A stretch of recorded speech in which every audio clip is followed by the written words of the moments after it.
Yan guys, so ako nga pala si Marky Santos and ito na nga ang kwento. So guys, bumili nga pala ako dati nito. Ayan, kung nakikita nyo. Ito yung Aura Share. Ayan, lalagay ko yung link below kung gusto nyo bumili nito.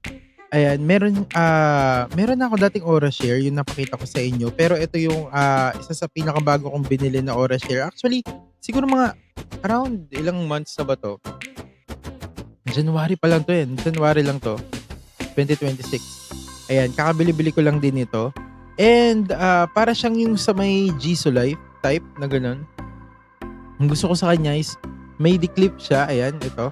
So pwede nyo siyang isabit sa may sa may belt nyo, ganun, or sa may bag nyo. Depende sa inyo. Pwede nyo rin ilagay sa may sa may lanyard, mga ganun. Depende kung saan nyo gustong ilagay. Pero hindi lang yun yung nagustuhan ko, kung hindi pati yung yung battery niya 10,000 mAh kasi siya. And of course, meron siyang, yun ang isa sa nagustuhan ko, 10,000 mAh na siya, tapos pwede ka pa mag-charge there. Ayun, nakita niyo ba yan? So power bank na siya, at the same time, pa siya? Fan. So medyo mas matagal din tong malowbat kaysa dun sa iba. Yun nga lang, mas maingay talaga to kaysa dun sa may isa kong fan na Aura Share. Ayan, and meron din siyang charger na Type-C. Ayun. So ito nga po yung Aura Share na binili ko. Actually, ganito siya kalakas. Wait lang, paano ko ba papakita sa inyo? Parinig ko na lang sa inyo kung gaano siya kaingay. Ayun yung sa 20, there. Ayan. This is 40. This is 60.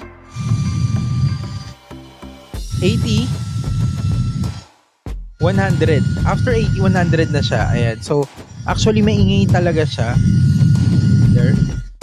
Maingay talaga siya kahit papaano. Pero, 1 to 100 yung kanya battery life. And of course, tumatagal sa akin to talaga na naka-full yung lakas niya. Actually, yung isang ganito. Tapos yung una ko, may una ko? Hindi ko kasi makikita yung una ko eh. Kung makikita ko lang, papakita ko sa inyo. Wait lang. Alam ko, dito yun. O, diba? Naghanap. Hindi pa hinahanap kanina. Apa ka? So, hindi na organize yung vlog natin. Yun na lang. Pero malakas yung isa kasi full face talaga ang niya. Ito kasi, pag kailangan ilayo mo pa siya, ayan, ganito kalayo. Para buong mukha mo yung masasakop. Sa bagay, hindi mo naman siya tututok na ganun. Pero pwede rin. Malamig din siya, guys. Actually. Actually ako. Pero yun na nga. Maganda rin siyang gamitin. Para sa akin, hindi siya kabigatan. Sakto lang siya. Ayan. Pero yung iba kasi nabibigatan na dito eh. Yung nanay ko, pag ito pinapahawak ko, nabibigatan na rin siya after ilang minuto. Pero ako okay lang naman yung niya. Sa 10,000 mAh, sobrang sulit na rin to. Saka, di ba, syempre, lahat naman tayo may cellphone na. Di ba? Lahat naman tayo may cellphone na. And, ayaw natin na nalolobat palagi. So, kung hindi naman ganun kainit, pwede ka na magdala nito, tapos meron ka ng pang-charge dun sa may cellphone mo. At the same time, pag mainit, meron ka pang electric fan. Electric fan, huy! Mini fan. Ayan, meron ka pang mini fan, plus meron ka pang pang-charge. Ayun, sa kapag nawalan ng kuryente, di ba?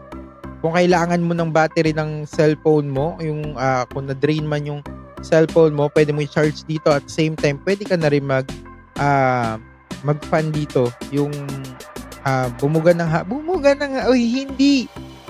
Medyo yung utak natin ngayon, no? Pasensya na kayo kasi ayan, stress tayo for today's video. Ayan, na-stress tayo. Actually, kumain tayo ng kuwan. Nag-vlog tayo about dito, pero hindi na natin natuloy kasi si Onion napakakulit.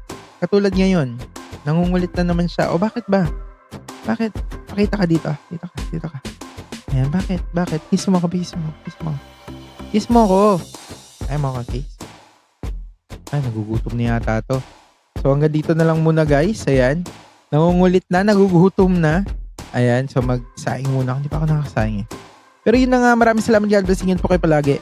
And see you again sa another vlog po natin. Thank you. Thank you ka din, Onion. Thank you ka.